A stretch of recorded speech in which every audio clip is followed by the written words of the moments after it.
Malaking tulong to sa akin, lalo na nagsisimula pa lang ako. So kailangan na kailangan ko yung protektado yung mga alaga ko at talagang mag-i-invest ako sa mga gamot. Ganito ang kulay niya. Ang ganda ng color niya. More on pinkish siya, parang pinkish red. Ayan. Hey mga farmers! Ayan, welcome kayo dito sa aking farm, sa Thessalonica Farm Game Farm. Nandito tayo ngayon para ipakilala sa inyo ang aking ginagamit ng mga gamot at panangga sa lahat ng aking mga alaga. Nakita ninyo yung aking mga tipis, halos puno na. At talaga namang ang dami ko ng mga estudyante ditong naka-ready para sa aking mga exam. Ito, papakilala ko sa inyo ang aking ginagamit na Respirax. Ayan, so napakaganda po nito, lalong-lalo na sa aking mga alagang sisiw, lalo na alam naman natin na kapag nagmamanok, nag-start tayo talaga mag-struggle kapag sisiw ang inaalagaan.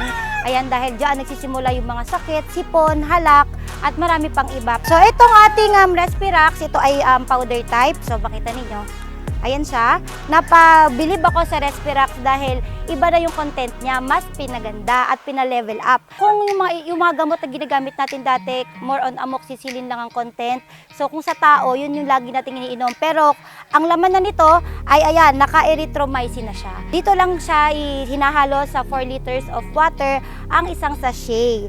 Ayan, so gano'n lang yung tiplahan niya. At pwede nyo nang ipainom sa inyong mga alaga. So napakaganda nito at subukan nyo dahil simula nang ginamit ko ang Respirax, talagang nagkaroon ako ng mga malulusog na sisiw at hindi ko na problema ang pagpapalit ng panahon, lalo na iinit, lalamig. So yan yung kinahihina ng resistensya ng ating mga alagang sisiw.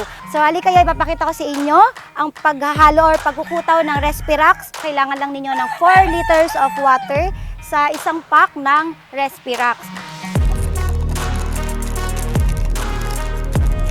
So bawat pulbos nito, ang laki ng tulong sa alaga niyo. So yan, then after, ikutawin lang natin siya. So kapag naman po nagtitreatment kayo sa inyong mga alaga, kunaring mga kailangan gamutin, ang liter po ay 2 liters, 1 sachet, kapag kayo po ay nagtitreatment ng mga alaga nyo. 5 to 7 days. So talagang malaking tulong ito pang tanggal sa mga sakit-sakit ng ating mga alaga. Kasi ngayon, kapag sa mga sisiw natin, pag nagkahawa-hawa, sobrang hirap at nagkakamatayan ng mga sisiw. So, kailangan talaga natin yan na proteksyonan sila. So, ayan. So, ganito siya kapag naikutaw na at ready na para proteksyonan ng ating mga alagang manok. Kaya sa inyong mga alagang may sipon, pisik at halak, relax ka kapag may Respirax.